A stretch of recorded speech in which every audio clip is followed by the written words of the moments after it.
여러분, 오늘은 도둑질하지 말라라는 명령에 대해서 여러분과 좀 살펴보길 원합니다. 여러분 어떠세요? 도둑질하지 말라, 이 명령이 여러분과 무관한 명령 같으세요? 아니면 여러분과 실질적으로 관계된 명령 같으세요? 여러분들 도둑질과 여러분이 무관한 것 같으세요? 유관한 것 같으세요? 우리 옆 사람에게 물어볼까요? 당신 최근에 도둑질한 적 있습니까? 도둑질이 무관한 것 같습니까? 유관한 것 같습니까? 사실 여러분들 도둑질이란 것이 사실 우리 중에서 최근에 누군가 것을 훔쳤거나 도둑질을 했다라고 생각하지 않을 수 있습니다. 그리고 실제로 안 했을 거예요. 그런데 우리가 한번 이런 가정을 한번 해보죠. 여러분, 최신형 아이패드가 하나 있다고 가정을 해봅시다. 그리고 이 아이패드를 여러분 집 앞에 있는 놀이터에 깜빡 두고 집에 왔다고 가정을 해봅시다.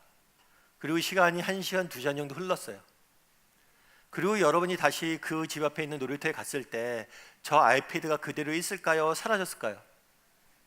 있을 확률이 클까요? 사라졌을 확률이 클까요?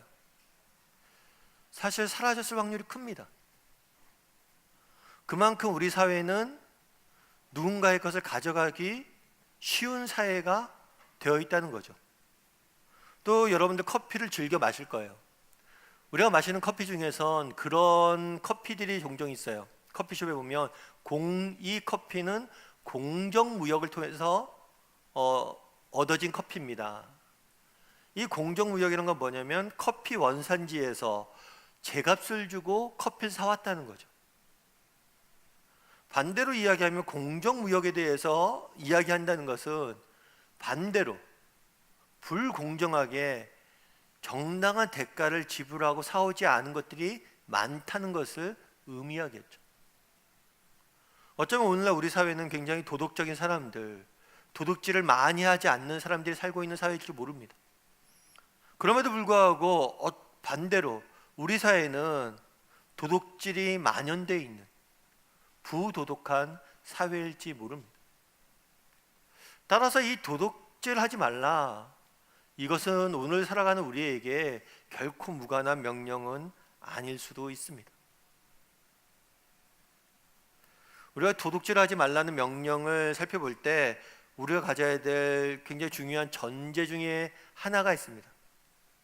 그것은 뭐냐면 도둑질하지 말라라는 명령에서 알 수 있는 건 뭐냐면 개인의 재산과 소유를 인정하고 있다는 거예요. 십계명뿐만 아니라 구약의 많은 율법을 보면 상당 부분이 개인의 재산을 보호하는 법들이 있습니다. 바꿔 말하면 하나님 법에서는 개인의 재산을, 개인의 소유를 인정하고 있어요. 이는 창조에서 비롯된 것입니다. 하나님께서 이 세상 모든 만물을 창조하셨어요. 조금 다르게 표현하면 일을 하셨어요. 그리고 이 세상 모든 만물을 창조하신 다음에 우리 인간에게 너희 이 땅을 다스리고 정복하라, 달리 이야기하면 너희도 이 땅에서 일을 하라 명령하셨습니다. 하나님은 스스로 일하시고 우리에게 일하라고 명령하셨어요. 물론 하나님이 하시는 일과 우리가 하는 일은 성격이 다릅니다. 왜냐하면 하나님은 무에서 유를 창조하셨어요. 그런데 인간이 하는 일은 유에서 유를 창조하는 거예요. 대표적인 처음 했던 일이 동물의 이름을 짓는 거죠. 유에서 유를 창조하는 거예요. 그럼에도 불구하고 하나님께서는 이 유에서 유를 창조하는 이 노동의 가치를 인정해 주시고 그것들 소중히 여기셔요. 그리고 이 노동의 산물로서의 소유에 개인의 주권을 인정하시는 거예요. 다르게 표현하면 도둑질이란 것은 단순히 다른 사람의 물건을 훔치는 게 아닙니다. 그 소유 안에 담겨져 있는 그 사람의 땀의 수고와 그 사람이 흘렸던 열심과 그 사람의 존엄을, 하나님의 형상을 파괴하는 일이에요. 그런데 우리는 타락한 사회에 살고 있습니다. 우리는 원래 하나님 안에서 하나님 주시는 풍요로움을 마음껏 누리게 지음받은 존재들이에요. 그런데 인간이 스스로가 하나님이 되고자 해서 하나님의 품을 떠났습니다. 그리고 내 스스로 내 인생을 개척하고 내 마음대로 살기로 결정을 했어요. 그러자 찾아온 게 뭐냐면 하나님 안에 있는 풍성함이 사라지고 궁핍과 결핍이 찾아왔어요. 궁핍과 결핍이 찾아오다 보니까 소유 자체가 가치가 되었어요. 그전에는 소유가 정말 우리의 땀의 산물로서의 가치를 가졌는데 타락한 이후에는 소유 자체가 가치가 되었어요. 그러다 보니까 부당한 방법으로 소유하기만 해도 그것들을 긍정적으로 보고 그렇게 하길 원했던 거예요. 그래서 도둑질이 생겨난 거죠. 부당한 방법으로 나의 소유로 만들기만 하면 된다는 거예요. 그래서 성경은 도둑질하지 말라라고 명령합니다. 그렇다면 어떻게 하면 우리는 도둑질하지 않을 수 있을까요? 도둑질하지 않는다는 것은 도대체 무슨 의미일까요? 이에 대해서 여러분과 저는 몇 가지 이야기를 좀 나눠보길 원합니다. 첫 번째로는 소유권의 문제예요. 여러분, 우리 역대상 29절 16절 말씀을 같이 한번 읽어보았으면 좋겠습니다. 같이 읽겠습니다. 우리 하나님 여호와여, 우리가 주의 거룩한 이름을 위하여 성전을 건축하려고 미리 건축한 이 모든 물건이 다 주의 손에서 왔사오니 다 주의 것이니이다. 이것은 다윗의 고백이에요. 이스라엘 민족의 수건 사업 중에 하나가 있었습니다. 그것은 뭐냐면 하나님의 성전을 건축하는 거예요. 그래서 하나님의 성전을 건축하기 위해서 다윗 시대 때부터 사람들이 성전 건축을 위한 필요한 물건들을 모으기 시작합니다. 각자가 가지고 있던 재산들을 내어놓고 성전 건축을 위해서 나무를 모으고 갖가지 집기들을 준비하고 많은 준비들을 마칩니다. 그런데 이 물건들 다 준비하고 모아놓고 다윗이 뭐라고 고백했냐면 이 모든 것이 누구의 손에서 나왔다고 고백합니까? 하나님의 손에서 나왔고 이 모든 것이 뭐라고 고백합니까? 다 하나님의 것이다. 다윗의 고백에서 우리는 굉장히 중요한 기독교인만이 가지고 있는 소유에 대한 고백을 하나 발견하게 됩니다. 그것은 뭐냐면 소유는 개인의 것이면서 동시에 누구의 것입니까? 하나님의 것입니다. 나의 소유는 나의 것이면서 동시에 누구의 것입니까? 하나님의 것이. 따라서 도둑질이라는 것은 이중적인 범죄예요. 다른 사람의 물건을 훔쳤다는 의미에서는 그 사람에 대한 범죄입니다. 동시에 그 사람에게 그 물건을 주셨던 하나님의 것을 훔쳤기 때문에 하나님에 대한 범죄. 도둑질하지 말라는 것은 궁극적으로 하나님 앞에 범죄하지 말라는 것.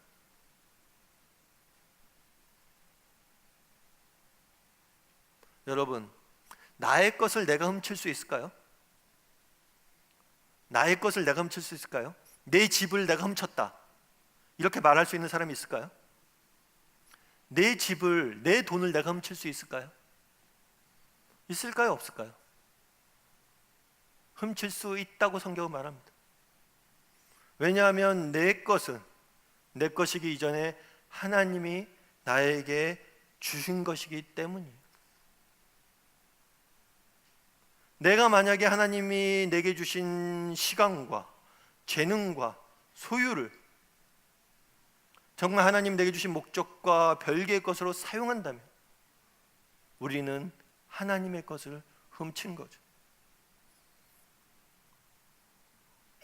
인간의 노동의 특징은 유에서 유를 창조하는 거예요. 여러분, 우리가 농사를 한번 짓는다고 가정해 봅시다. 농사를 지을 때 가장 중요한 건 무엇일까요? 씨를 뿌려야겠죠. 열심히 거름을 줘야겠죠. 열심히 땀 흘려 잡초들을 제거해야겠죠. 열심히 수고해서 추수 때까지 기다리고 추수 때 그걸 거둬들여야겠죠. 그런데 정말 농사에 중요한 건 무엇입니까? 식물이 자라는데 가장 필요한 건 무엇입니까? 비와 햇빛입니다. 만약 인간이 아무리 수고해도 비와 햇빛이 없다면 그것은 결코 자랄 수가 없어요. 다시 왜 이게 분명히 나의 것인데 하나님의 것이라고 고백하냐는 거예요. 왜 하나님에게서 다 왔다고 고백하냐는 거예요. 정말 하나님의 은혜로 주지 않는다면 우리의 소유는 아무것도 존재할 수 없다는 거예요. 오늘날 현대사회도 마찬가지입니다. 우리가 세상에서 일을 합니다. 열심히 수고합니다. 그 대가로 무엇인가를 얻습니다. 하지만 정말 우리가 얻는 이 대가, 정말 하나님의 은혜 없이 가능한 겁니까? 우리 인생에서 우리가 얻게 되는 모든 소중한 것들은 거저 받은 것이 아닙니까? 요즘 미세먼지로 고생이 심합니다. 아마 미세먼지가 더 심해지면 더 많은 돈을 투자해서 정말 공기로 문제에 대해서 더 많은 애를 써야 될 거예요. 그런데 이 공기가 맑아지는데 우리가 이때까지 어떤 노력을 한 적이 있습니까? 그저 우리는 맑은 공기를 받아왔을 뿐입니다. 햇볕이 내일부터 비치지 않는다고 생각해 보십시오. 햇볕을 돈으로 산다고 생각해 보십시오. 왜 그날의 다윗은 모든 것이 하나님의 것이라고 고백하냐는 거예요.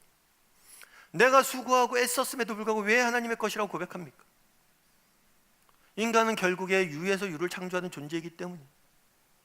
정말 하나님의 은혜가 없이는 아무것도 소유할 수 없기 때문입니다. 그래서 나의 것은 나의 것인 동시에 누구의 것입니까? 하나님의 것입니다. 이것을 청지기적 관점이라고 이야기합니다. 우리가 소유를 하나님이 내게 맡기신 것이다 라고 청지기적 관점에서 바라보지 못할 때 소유에 많은 문제들이 생기는 거예요. 이것이 세상과 기독교인의 차이를 만드는 거예요. 세상 사람들은 내 것을 훔쳤다라고 말하지 않습니다. 하지만 우리는 내 것을 도둑질할 수 있음을 인정하는 사람들, 우리는 청지기라는 것을 인정하는 사람들입니다. 여러분, 헤비타트라는 단체를 많이 아실 겁니다.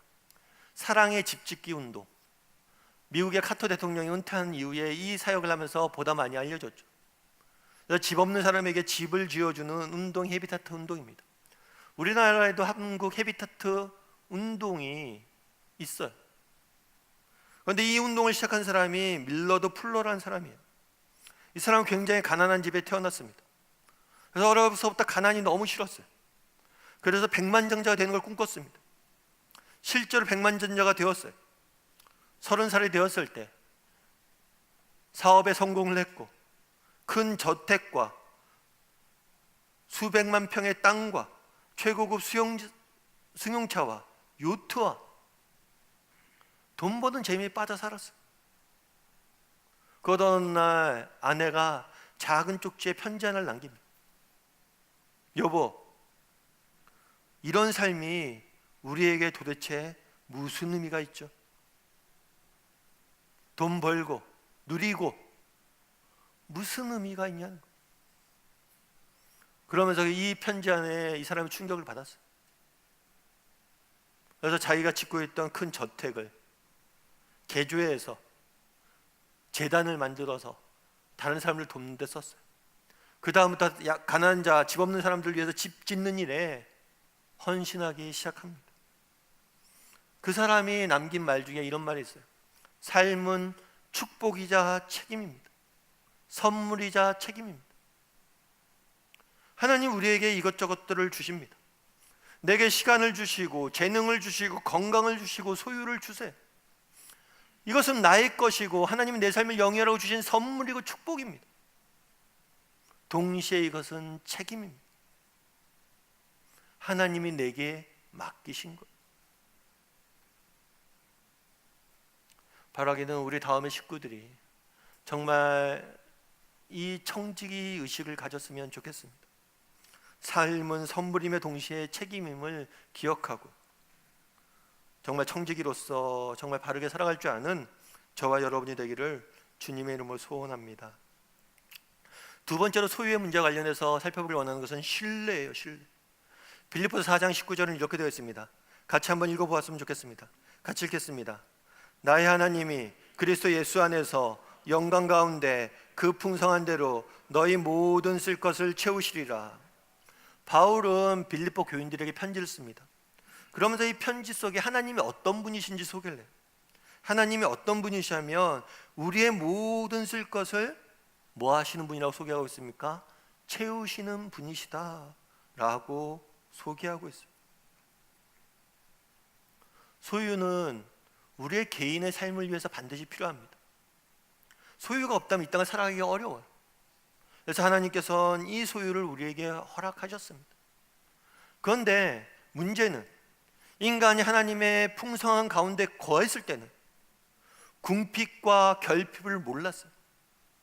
그런데 하나님을 떠나자 궁핍과 결핍이 찾아왔고, 이로 인해서 소유에 대한 염려와 걱정이 생기기 시작한 거예요.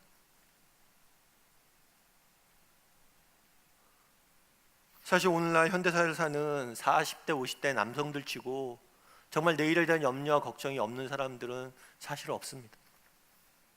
아이들이 자라가고 아이들이 자라감에 따라서 쓸 것이 점점 많아집니다.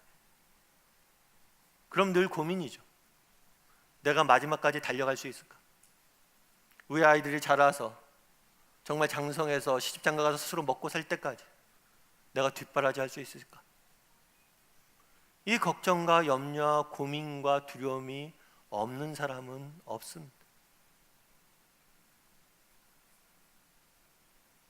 그럼 반대로 한번 생각해 봐야겠죠. 우리가 얼마나 가지면 이 걱정과 염려로부터 자유로워질 수 있을까요? 통장에 몇십억이 들어가 있으면 더 이상 우리는 이런 염려와 걱정으로부터 자유로워질 수 있을까요? 과거에 비해 우리 사회는 너무나 풍요로운 사회에 살고 있습니다. 제가 어렸을 때만 해도 다이어트란 얘기를 못 들어본 것 같아요. 그런데 요즘은 다이어트란 이야기를 많이 주변에서 듣습니다. 최고의 성형수술은 다이어트다, 이런 얘기도 하죠. 다이어트, 먹지 않는 것. 정말 먹을 것이 없었을 때는 결코 상상도 할 수 없었던 단어였어요. 그런데 불과 20년, 30년 전입니다. 요즘은 핸드폰이 필수라고 이야기합니다. 저희가 어렸을 때 가전제품 중에 광고가 나왔을 때 그런 광고가 나오죠. 한 번의 선택이 10년을 좌우합니다. 가전제품을 사면 10년은 쓰죠. 오늘날 우리 집에 있는 가장 비싼 가전제품은 핸드폰. 핸드폰을 하나씩 들고 가족들이 살고 2년마다 바꿉니다.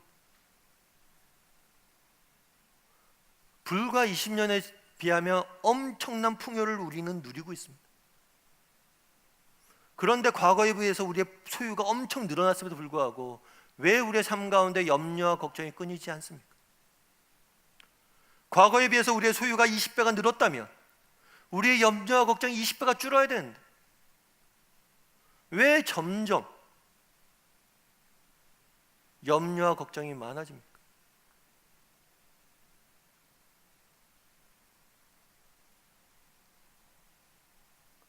이에 대한 하나님의 해답은 무엇입니까? 이 염려하고 소유에 대한 염려와 걱정은 더 많은 것을 소유함으로 해결되는 것이 아니라 하나님을 신뢰함으로 해결되는다. 달리 이야기하면 소유를 의지하지 아니하고 하나님을 의지하고 신뢰할 때 이 문제로부터 자유로울 수 있다는 것.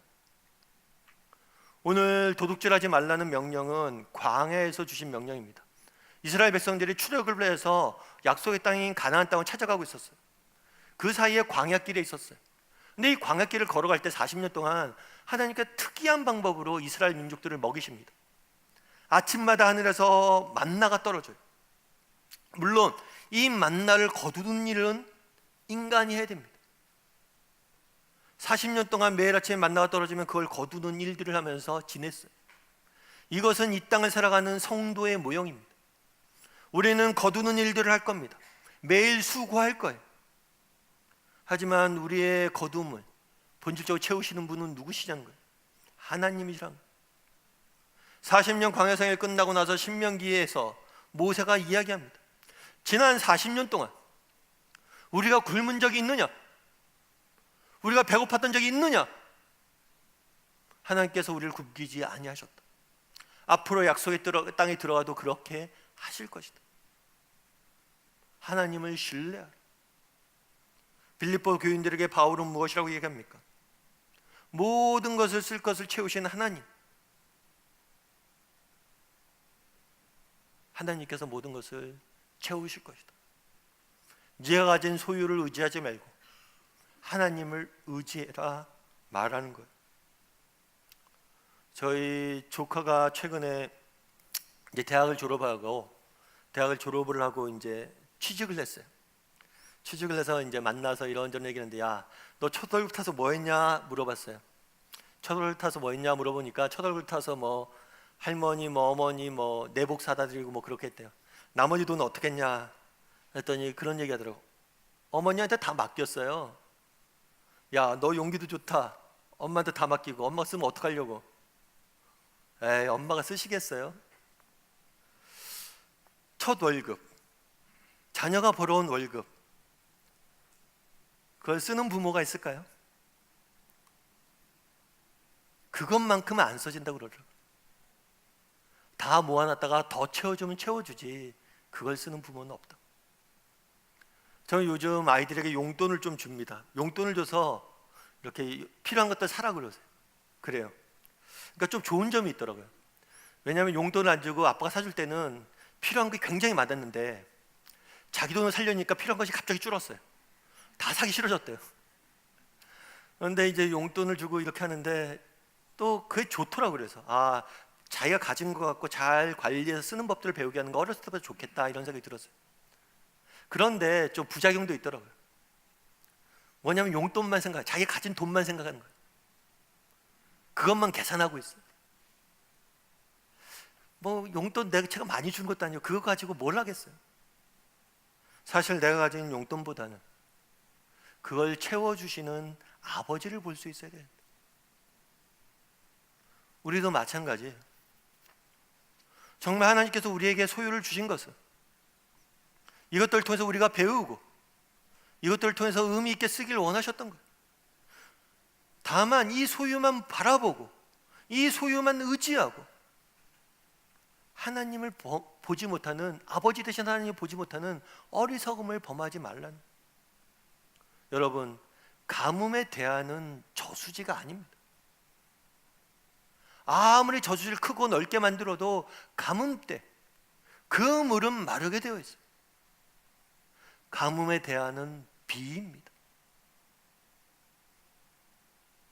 정말 이 땅을 살면서 우리가 갖고 있는 염려와 두려움과 걱정에 대하는 더 많은 것을 소유함에 있지 않을 하늘을 바라볼 줄 아는 눈, 우리의 인생길을 인도하신 하나님에 대한 신뢰, 우리가 아버지로 모시고 계신 그분을 바라보는 능력, 그것에 있는 것. 하나님께서는 우리에게 소유를 주셨습니다. 그것들이 필요함을 알기 때문에 주셨어요. 다만 그것을 의지하지 말고 하나님을 의지하고 신뢰하길 원하십니다.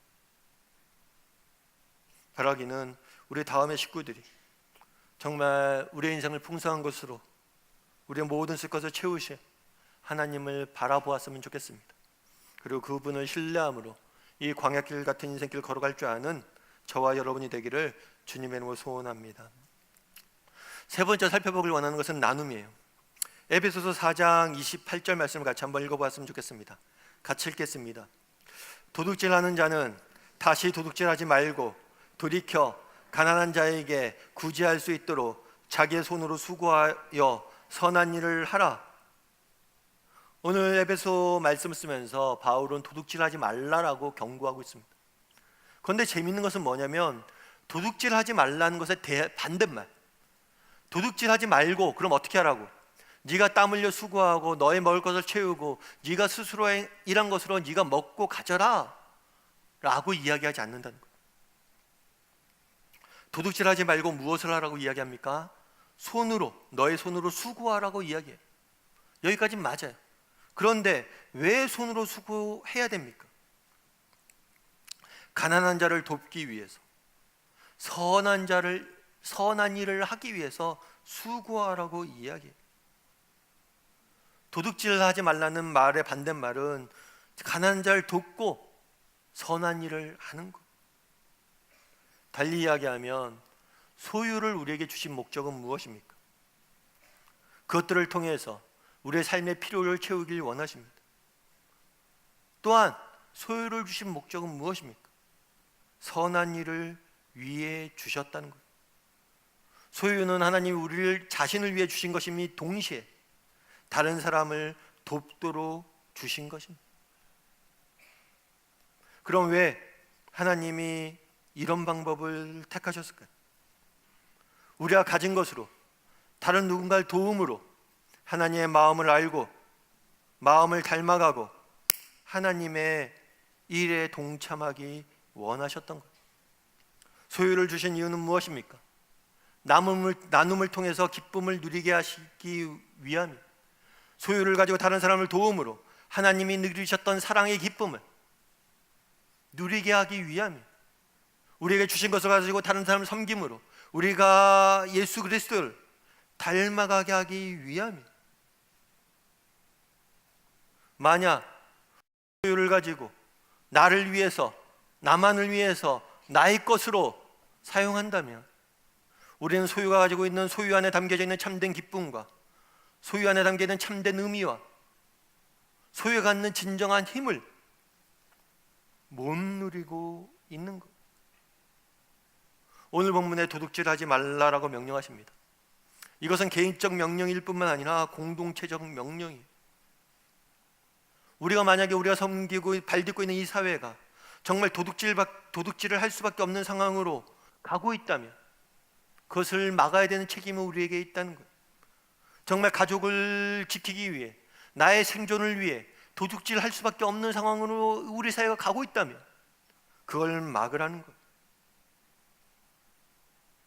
그것이 우리 기독교인들이 해야 될 일들이고 교회를 이 땅에 세우신 일들이고 교회가 감당해야 될 일들이며 우리가 우리의 것으로 다른 사람들 도와야 될 이유입니다. 하나님께서 우리에게 소유를 주셨습니다. 그것을 왜 주셨습니까? 가난한 자를 돕고 선한 일에 쓸 수 있도록, 이를 통해서 하나님의 마음을 알고 하나님을 닮아가게 할 수 있도록 우리에게 이것을 주신 것. 여러분, 컴패션이라는 단체를 아마 아실 겁니다. 차인표 씨랑 신혜라 씨가로 인해서 많이 알려졌고, 또 힐링 캠프에서 차인표 씨가 이 단체를 소개함으로 하루에 10,000명 정도 후원자도 모집하고 굉장히 유명해진 단체. 그런데 이 단체의 구호는 이겁니다. 꿈을 잃은 어린이에게 그리스도의 사랑을, 꿈을 잃은 어린이에게 그리스도의 사랑을, 이들에게 가족이 되어 주십시오. 그래서 한 달에 한 3만 원, 4만 원 정도 갖고 정말 저 해외에 있는 정말 가난한 어린이를 돕는 사역이에요. 그런데 이 사역이 시작된 것은 우리나라 6.25 때였어요. 에버렛 스와슨이라는 목사님이 6.25 때 한국전쟁에 참전을 합니다. 그리고 전쟁이 끝난 다음에 깡통 하나를 들고 미국으로 넘어가요. 그리고 미국 사람들에게 이렇게 이야기합니다. 여러분 눈에는 이 깡통이 쓰레기처럼 보일지 몰라도 한국의 어린이들에게는 생명줄입니다. 우리가 그들을 도와야 됩니다. 그들을 돕지 않는다면 우리 미국의 그리스도인들은 직무유기를 하는 겁니다. 그래서 시작된 단체, 한국의 전쟁 고아를 돕자고. 그런데 우리나라가 부흥을 합니다. 경제적으로 안락해지고 가난한 어린이들이 없어졌어요. 그래서 컴패션이 한국을 떠났습니다. 그건 나중에 컴패션이 다시 한국에 돌아와요. 돌아올 때는 도움을 받는 나라가 아니라 도와주는 나라로 도와요. 그래서 컴패션 창립 총회 때 어떤 가수가 와서 공연을 했어요. 근데 이 가수가 그런 고백을 합니다. 제가 원래 6.25 때 이 도움을 받았던 사람입니다. 그런데 이제 우리가 돕게 돼서 너무 기쁩니다. 차인표 씨가 원래는 이 사역에 관심이 별로 없었어요. 근데 부인인 시네라 씨가 홍보대사로 굉장히 열심히 했습니다. 사실 차인표 씨는 교회에서 하는 봉사활동이나 교회에서 하는 활동들에 대해서 좀 부정적이었어요. 그래서 별로 돕질 않았어요. 그런데 한 번은 시네라 씨가 인도를 갈 일이 있었는데, 인도에 봉사를 갈 일이 있었는데 피치 못할 사정은 못 가게 됐어요. 그 여자 차인표 씨에게 부탁을 합니다. 당신이 대신 가서 좀 도와줘라. 그래서 억지로 가기 싫은데 차인표 씨가 가요. 가는데 가면서 갈 때 어떤 사람이 이런 말을 합니다. 그래서 이제 그 단체에서 이런 말을 해줘요. 가서 차인표 씨가 할 일은 많지 않습니다. 다만 이 아이들에게 1초가 되었건 5초가 되었던 사랑한다고 말해주면 좋겠습니다. 이 아이들은 사랑한다는 말을 한 번도 못 들어본 아이들입니다. 이 아이들에 가서 하나님은 너를 사랑해, 나도 너를 사랑해 라고 말해주십시오. 이 말만 해주면 됩니다. 실제로 차인표 씨가 가서 그 아이들을 보고 그 말을 해줬대. 그 말을 해주는데 느껴진 게 있대. 그건 뭐냐면 하나님의 음성이 들리는 것 같았대. 인표야, 내가 너를 사랑해. 다른 사람에게 사랑을 전하려고 하니까 그제서야 하나님의 사랑이 얼마나 큰, 나를 얼마나 사랑하는지 깨닫게 된다는 것. 왜 하나님은 그날의 소유를 주셨습니까? 정말 우리가 누군가를 돕고 그 사람이 또 누군가를 돕고 그 과정 속에서 하나님의 마음을 알고 하나님을 닮아가고 정말 하나님이 우리에게 주신 소유의 안에 담겨있는 참된 기쁨과 즐거움과 행복을 맛보게 하기 위함입니다. 마태복음 말씀을 한번 같이 읽어봤으면 좋겠습니다. 마태복음 말씀을 같이 한번 읽겠습니다. 오직 너희를 위하여 보물을 하늘에 쌓아두라. 거기는 좀이나 등록이 해하지 못하며 도둑이 구멍을 뚫지도 못하고 도둑질도 못하느니라. 너희를 위하여 하늘에 보물을 쌓아두라. 출애굽기에 도둑질하지 말라는 계명은 광야에서 주신 거예요. 광야는 어떤 곳입니까? 약속의 땅인 가나안을 찾아가는 과정에서 주신 거예요. 잊지 말라는 거예요. 계명의 속성은 우리가 어디로 가는지 잊지 말라는 거예요. 예수님 뭐라고 이야기합니까? 너희를 위해서 하늘에 보물을 쌓아두라. 여러분, 우리가 이 땅에서 번 모든 것들은 이 땅에 놓고 갈 겁니다. 여러분이 살던 집 놓고 갈 것입니다. 여러분이 모은 재산들 놓고 갈 것입니다. 그런데 여러분이 천국에 가져갈 수 있는 것들이 있어요. 그것은 사람입니다. 언젠가 여러분이 천국에 갔을 때 누군가가 여러분에게 다가와서 고맙습니다. 그때 내게 사랑을 전해주셔서 고맙습니다. 당신 덕분에 내가 힘을 얻고 용기를 얻어서 이길 수 있었습니다. 그날의 진정한 부자는 누구일까요? 그날의 진정한 소유를 가진 사람들은 누구일까요? 사람을 가진 사람들입니다. 이 땅에서 사랑을 실천했던 사람들. 바라기는 정말 하나님께서 우리에게 주신 시간과 재능과 은사와 재산을 가지고 정말 사람을 세우고 사람을 돕고 는 일에 쓸 줄 아는 저와 여러분이 되었으면 좋겠습니다. 그래서 진정한 부자가 될 줄 아는 저와 여러분이 되기를 주님의 이름으로 소원합니다.